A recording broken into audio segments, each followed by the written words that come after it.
2 worlds. Yes, that's right. I not only negotiated the release of the Gox occupation, but I also got 2 whole uninhabited worlds out of the deal. How? Well, it wasn't easy. Seeing as how I had to present myself before the entire cohesion, that was a task in itself, as dozens of representatives from each of the Unionite races were all staring at me. First of all, it was a nasty situation. Some scrub didn't realise the same patch of territory we had our eyes on had already been claimed by the Gox Union. So when 2,000 colonists come down in full bodysuit, the Gox see it as a damn invasion force. After half of them are killed and the rest held hostage, I am called to the damn negotiating table. It was bad. I knew the Gox still didn't like humans after our first encounter, and the embassy reflected that. They clearly didn't even want us on the planet, as it was scrappy, let me tell you. The food sucked, the services were terrible, and the rooms cramped, and basically a poorhouse with gold-lined plates. Not the best position for me, as I was still deciding exactly how I was going to negotiate the release of 1,323 of our folks to a union of 5 different races, all of whom despise us. A shame, really. The Quicksilver women are kinda hot.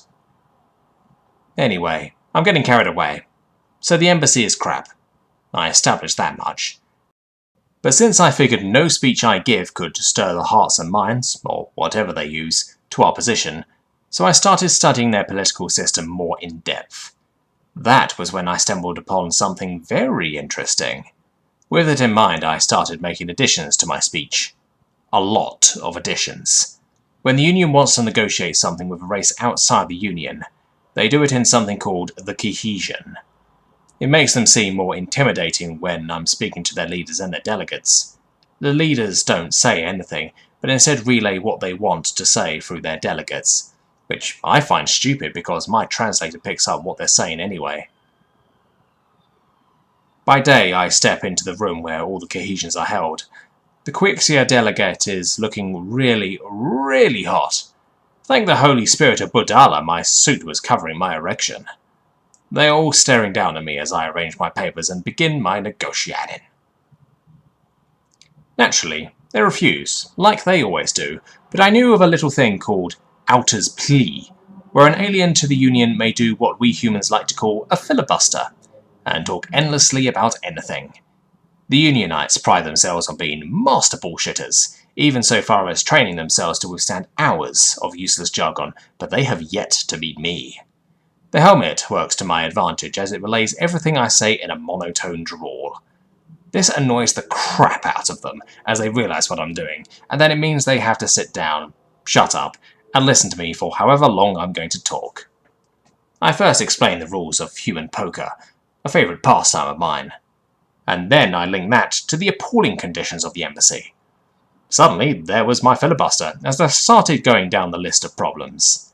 Starting with living conditions, I talked for 3 hours straight about how hard it was for me to stretch my limbs in my room. The delegates were getting uncomfortable in their small seats. Next, I went on and on about the comm services and how expensive it was. I would pause briefly for a drink. The delegates would look hopefully thinking I was finished, then resume much to their disappointment. 14 hours in, I am thanking the additions to my suit injecting endomorphins in me, so I don't feel my legs cramping up. The delegates have requisitioned blankets, as even they realise I am probably going to go all night. As the night rolled into dawn, I stopped listing my complaints about food and moved on to complaining about the restrooms. For Unionites who have been consuming water all yesterday, it was torture. I started off complaining about the size of the toilet size, how there was not enough liquid inside, how I could not find relief from the narrow pipes. Imagine them developing half-inch pipes for a 4-inch arsehole. It was a brutal experience that I relayed in grisly detail. I can tell that 1 or 2 were crossing their leg appendages, while I was grateful for the waste collection pouches in my suit. I was nearing the 24-hour mark when I started talking about the massive dump I took when the Gera delegate called for a break. Phew! That gives me time to write new material, while they went to the bathroom. When they came back, I could see them slightly refreshed, but their hopes died as I dramatically took a long roll of paper and unrolled it, letting the bottom comically slide on the floor.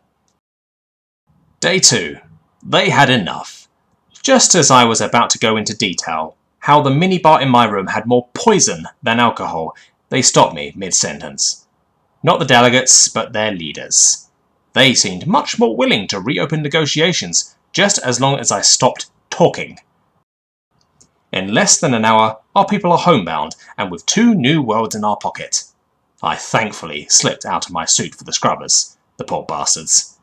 I took a long, gratifying shower when I had company. Quixia delegate. Yes, you know where I'm going. She liked how I handled the cohesion, and how she always had a thing about humans and that mysterious armor we wear. I offered to show her that there was nothing to be afraid of, and she accepted a little too eagerly. Yeah, I banged her. And guess what? You know those headlines about us establishing an effective diplomatic relation with Quixia? Replace that with effective sexual relations. Yeah! I banged an alien babe. I released 1,000 human hostages, got us 2 more planets, and made peace with an alien race with my penis. All in 1 week. But enough about me. How are you doing? Transmission from Chief Diplomat T. Rollface to Chief Diplomat Gutter Barber. Rollface is pending promotion.